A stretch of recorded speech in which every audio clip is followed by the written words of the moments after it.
ज्यादा अच्छा मत बनो, हमेशा दुखी रहोगे। दोस्तों, आपने तो ये बात अक्सर सुना होगा कि ज्यादा अच्छा बनने की जरूरत नहीं है, नहीं तो आप लोग हमेशा दुखी रहोगे। दोस्तों, क्या इस बात में कितनी सच्चाई है, आइए हम इसे समझते हैं। दोस्तों, बहुत समय पहले की बात है, किसी गांव में एक व्यापारी रहा करता था। जिस व्यापारी का दुकान एक किराना दुकान था, जिसमें तरह तरह की वस्तुएं भी रहा करती थी। व्यापारी अपने जीवन में दुकान को चलाता और वे बहुत ज्यादा खुश रहा करता। वे लोगों को मदद भी कर दिया करता था। लोग आते और उससे उधार में बहुत सारी सामग्री को ले जाकर अपने जीवन में उसका उपहार करते और चलाते। धीरे ही धीरे उस व्यापारी का दुकान टूटने लगा। एक दिन व्यापारी ने अपनी दुकान को बंद करके गांव में जितने सारे लोगों को उधार दिया था, उतने सारे लोगों से उधार मांगना शुरू किया। लेकिन किसी ने उसे उधार देने से मना नहीं किया, बल्कि कहा कि नहीं, अभी मेरे पास पैसे नहीं है, जब होगा तब हम लोग दे देंगे। दोस्तों, व्यापारी कह रहा था कि अगर आप लोग मेरा पैसा नहीं दे पाइएगा तो मेरा दुकान बर्बाद हो जाएगा, और आपके लिए ही मैं तो दुकान किया हूँ। लेकिन दोस्तों, कोई नहीं दे रहा था। धीरे धीरे व्यापारी के पास जितनी सारी संपत्ति थी वे उस दुकान में लगाता गया और उसे नुकसान होता गया। माता पिता उसे मना करते और कहा करते कि हे बेटे, लोग तो सारे उधार खा जाएंगे और तुम्हारे जीवन में कुछ नहीं बचेगा। लेकिन वो अपने माता पिता को बात को समझता, तब तक उसकी सारी दुकानें बंद हो चुकी थी, चौपट हो चुका था। उसे समझ में नहीं आ रहा था कि अब क्या होगा। अब तो उसे ऐसे लग रहा था कि अब उसे भीख मांगनी पड़ेगी। अब उसके कोई भी अपने रिश्तेदारों उसका मदद भी नहीं कर रहा था। एक दिन वह घर से नाराज होकर घर से बाहर निकल गया, क्योंकि उसकी पत्नी से उसकी लड़ाई हो गई और पत्नी का कहना था कि तुमने तो पूरी संपत्ति को बर्बाद कर दिया, तुम तो बहुत ज्यादा अच्छे बन गए थे और लोगों को मदद करने लगे, जिसकी वजह से आज तुम्हें ये नुकसान भरने को मिल रहा है। वे चलते चलते एक वन से गुजर रहा था। उसी बीच उसे एक बौद्ध भिक्षु दिखाई दिए और वे बौद्ध भिक्षु के चरणों में जाकर गिर गया और जोर जोर से रोने लगा। जब वो व्यापारी जोर जोर से रो रहा था, तभी गुरु ने कहा कि क्या हुआ, तुम क्यों रो रहे हो? तभी वो कहने लगा कि हे गुरु, मैं एक गांव का व्यापारी हूँ और मैंने अपने जीवन में एक बड़ा सा दुकान किया था। उस दुकान में मैंने बहुत सारे सामग्री को रखा था और मैं लोगों को उधार देते रहा। मैं लोगों को मना नहीं कर पाया और मैं गांव में लोगों को बहुत अच्छे से मानता था और लोगों को मदद भी किया करता था। लोग मुझे बहुत अच्छा कहा करते थे और मैं धीरे धीरे सारे लोगों को उधार देता रहा।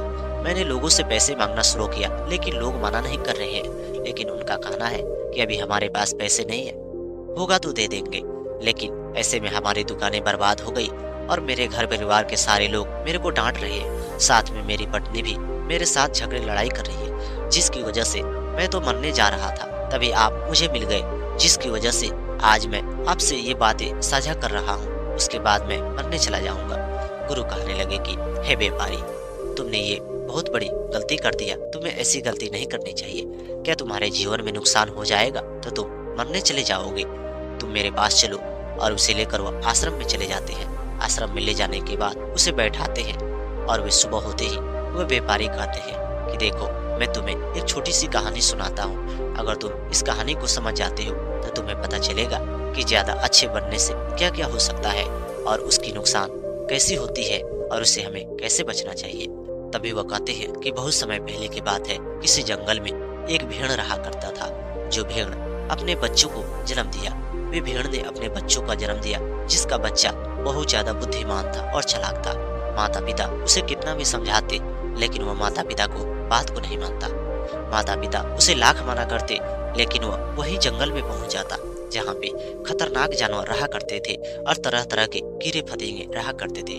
रात के समय में एक दिन उसकी माँ ने उसे समझाया और कहा कि देखो, हम लोग भेड़ हैं और हमें नहीं जाना चाहिए। हम तो खतरनाक जानवर से लड़ भी नहीं सकते हैं और तुम वहाँ पे चले जाते हो, तुम बच्चे हो, छोटे हो। तभी वो अपनी माँ से बहुत ज्यादा रूठ गया और परेशान हो गया। पिता से तो वह बात ही नहीं करता था। तभी माता पिता उसकी बातों को नहीं सुन पाए और वे सुबह होते ही उसी जंगल में जा पहुंचा, जहाँ पे खूंखार जानवर रहा करते थे। माता पिता बहुत ज्यादा बेचैनी थे और उसे ढूंढ रहे थे। जैसे तैसे उसे ढूंढकर घर वापस लाए और उसे 1 से 2 दिनों तक जाने नहीं दे रहे थे। एक दिन माँ की आंख लग गई थी और वे सो गई थी और पिता कहीं पे चले गए थे और वे बेचारा लाख मना करने के बावजूद भी वे वहां से चला गया। जब वह वहां से गया और वे खूंखार जानवरों के गुफा के पास पहुंच गया, जहाँ पे एक शेर रहा करता था। शेर जिस जंगल में रहा करता था, उस जंगल में जितने सारे प्राणी थे शेर को बहुत अच्छा मानते थे और शेर का भी स्वभाव बहुत अच्छा था। जैसे वह भेड़ के बच्चों को देखा उसके मुंह में तो पानी आ गई, लेकिन उससे सोचने लगा कि जाने दो, ये रास्ता भटक के आ गया होगा और मुझे किसी भी जानवर को नुकसान नहीं पहुंचाना चाहिए। ऐसा नहीं है कि मैं शक्तिशाली हूँ, बलवान हूँ, तो मैं अपनी बल की शक्तियों का प्रयोग करके इसके ऊपर मैं निशाना साधूं। दोस्तों, ये बातें सोच रहा था, लेकिन वह बेचारा उसी जंगल में जाकर बहुत तरह तरह के फल को बर्बाद कर रहा था। उसे वो तोड़ रहा था और थोड़ा सा खा रहा था और उसे बर्बाद कर रहा था। ये सब शेर देखकर वह हैरान हो रहा था। इस जंगल में तो बहुत सारे फूल और पत्तियों हैं और ये फल को बर्बाद कर रहा है और जानवर क्या खाएंगे। उसे रोकने का प्रयास करता है, लेकिन वह सोचता है कि चलो मैं अपनी सूरत उसे दिखाता हूँ। अगर वह मेरी सूरत को देख लेगा तो डर के मारे भाग जाएगा, नुकसान नहीं करेगा। लेकिन दोस्तों, वे उसकी सूरत को देखता शेर को, लेकिन वह वहां से नहीं भागता। वे तो और ज्यादा फल और सब्जियों को बर्बाद किया करता था, जिसे देखकर शेर को बहुत ज्यादा परेशानी हो रही थी और वे चाहकर भी उसे नहीं मार रहा था, क्योंकि शेर का स्वभाव बिल्कुल अच्छा था।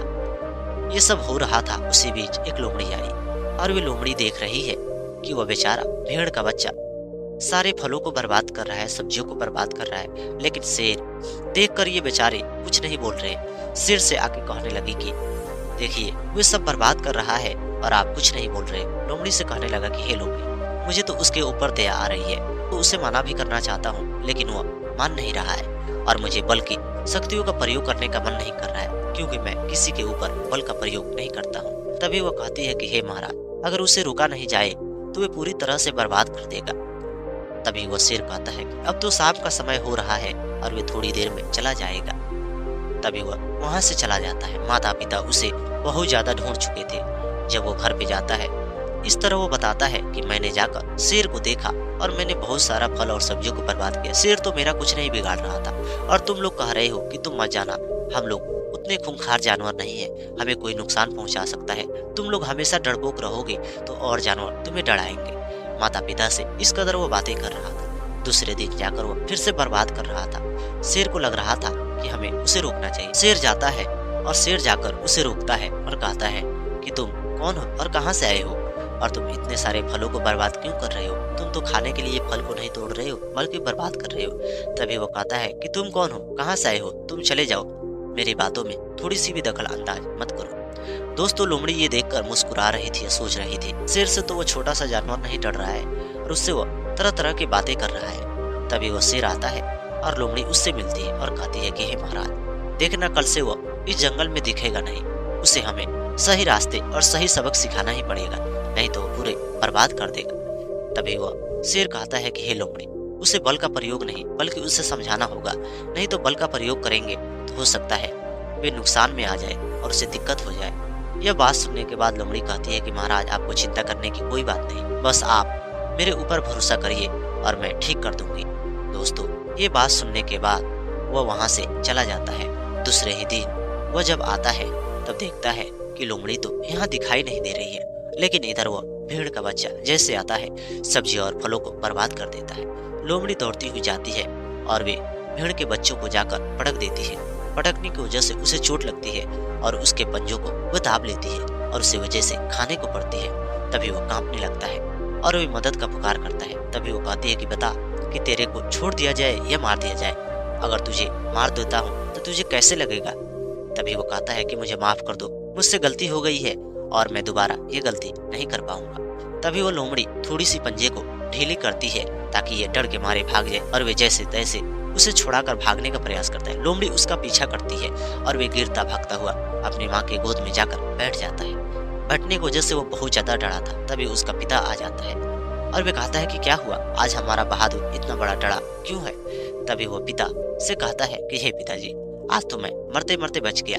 वे लोमड़ी मुझे मारने वाली थी, शेर तो मेरा कुछ नहीं बिगाड़ पाया, लेकिन मुझे लग रहा है कि उस जंगल में सबसे ज्यादा खतरनाक जानवर तो वो लोमड़ी है जो मुझे मारने वाली थी। ये बात सुनने के बाद भेड़ हंसने लगा और कहने लगा कि हे पुत्री, जंगल का राजा तो शेर होता है और उससे ज्यादा बुद्धिमान और ताकतवर कोई नहीं होता है, लेकिन तुमने तो शेर से नहीं डर पाए, उस लोमड़ी से कैसे डर गए? तभी वो कहता है कि मैं तो जाकर उस फल और सब्जियों को बिगाड़ रहा था, उससे खेल रहा था। तभी उसे गुस्सा आया और उसने मुझे रोकने की कोशिश की, लेकिन मेरी गलती क्या है? तभी वह कहते हैं कि देखो, किसी भी चीज को नुकसान नहीं करना चाहिए, नुकसान करने से उसका भरपाया कौन करेगा? और जंगल में जितने सारे फल और सब्जी है जानवरों के लिए है, हमारे लिए है। अगर हम जाके नुकसान करेंगे तो कल के दिन हमारा ही नुकसान हो सकता है। ये बात सुनने के बाद वह भेड़ के बच्चा कहने लगा कि हे माँ, अब आप उस जंगल में जाने से मना करती हो तो मैं नहीं जाऊंगा। अगर तुम जैसा कहोगे वैसा करूंगा। ये बात कहने के बाद वो बौद्ध भिक्षु कहने लगे कि अगर उस जानवर को बल का प्रयोग नहीं किया जाता, उसे समय से नहीं रोका जाता, तो शायद वो किसी से नहीं डरता और वे सबको बर्बाद करता चला जाता और आगे चल के उसे नुकसान होता, लेकिन और सारे जानवरों को नुकसान होता। ठीक वही तुम्हारे जीवन में हो रही है। तुम तो इतना ज्यादा अच्छा बन गए कि तुम्हारा सारी संपत्ति दुकानें ही बिक गई। लोग तुम्हारे इसी अच्छे के फायदे उठाकर उन्होंने अपने जीवन में कामयाबी को हासिल कर लिया और तुम तो लोगों को बेकार में इतनी सारी मदद करते रहे और लोग तुम्हारा आज मदद नहीं कर रहे। लेकिन लोगों को भी तुम्हारा मदद करना चाहिए, इसलिए तुम्हारे माता पिता तुमसे ज्यादा दुनिया को देख चुके हैं और वे तुमसे मना किया करते थे और कहा करते थे कि तुम ऐसा मत करो, लेकिन तुम तो अपने माता पिता को एक भी नहीं सुनते हो। और जो भी अपने माता पिता को नहीं सुनता है वे आगे चल के नुकसान खा जाता है। यह बात सुनने के बाद उसे बहुत ज्यादा गलती का एहसास होता है और कहता है कि हे गुरु, अब बताइए अब मुझे क्या करना होगा? आखिर मैं कैसे फिर से वापस आ जाऊंगा? अब तो जो होना था वे तो हो गया। गुरु कहने लगे कि एक बार जाओ, आप उन लोगों से फिर से हाथ फैलाओ और मांगो। अगर नहीं देते हैं तो फिर से वही व्यापार शुरू करो और लोगों को उधार देना बंद कर दो और मना कर दो और कह दो कि नहीं, मुझे अब उधार देने में असमर्थ नहीं हूँ, मुझे माफ कर दो। और लोग 1 से 2 दिन तुमसे नाराज रहेंगे और आगे चल के वे तुम्हारी प्रशंसा करेंगे और तुम अपने जीवन में कामयाब बनता चला जाओगे। यह बात होने के बाद वो गुरु को प्रणाम किया और वहां से वह आ गया। आने के बाद माता पिता के पैरों को छुआ और कहने लगा कि हे माता पिता, आप लोग जैसा कहते हो वैसा मैं करूंगा, वैसा मानूंगा। अब मुझे समझ में आ चुका है कि मुझे क्या करना चाहिए और क्या नहीं करना चाहिए। पत्नी उसे भी देखकर बहुत ज्यादा नाराज थी, लेकिन वह कुछ लोगों के पास जाता है। उनमें से कुछ लोग तो पैसे दे देते हैं और वे छोटा सा फिर व्यापार शुरू करता है। माता पिता उसे रोकते हैं और स्त्री भी रोकती है और कहती है फिर से तुम इसी व्यापार को नुकसान कर दोगे और नुकसान करने की वजह से फिर तुम अपने जीवन में बर्बाद हो जाओगे। लेकिन वह इस बार वह बदल चुका था। लोगों को वह देता भी नहीं था उधार, चाहे वह कुछ भी हो जाए। दोस्तों, धीरे धीरे समय बीतता चला गया। फिर से वो व्यापारी अपने उसी मुकाम को हासिल किया जहाँ पे वह पहले रह रहा था। और ऐसा करने से उसे गांव समाज के लोग भी बुरा तो कह रहे थे, लेकिन आगे चल के उसकी कुछ लोगों ने और ज्यादा कर्ज दे दिया। लेकिन कुछ लोग तो अभी भी उसका कर्ज नहीं दे पाए, जो लोगों के यहाँ ही बरकरार ही रहने लगा। लोग तो अब उसे तरह तरह की बातें कह के बुलाने लगे। कोई तो अच्छा कहता तो कोई बुरा कहता। दोस्तों, ठीक इसी प्रकार हमारे जीवन में भी होता है।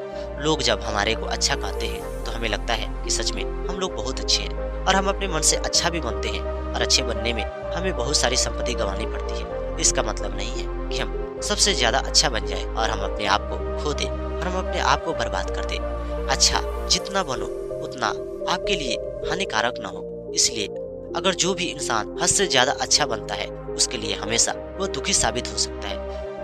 दोस्तों, उम्मीद करता हूँ कि आप लोग इस कहानी को सुनने के बाद इससे आप लोगों को जरूर कुछ ना कुछ सीखने को मिलेगा। दोस्तों, अगर आप लोग इस कहानी को सुन चुके हो, अगर आप लोग इससे कुछ सीख चुके हो तो आप लोग कमेंट करके जरूर बताना। और हमारे चैनल पे नए होंगे तो चैनल को भी सब्सक्राइब करना।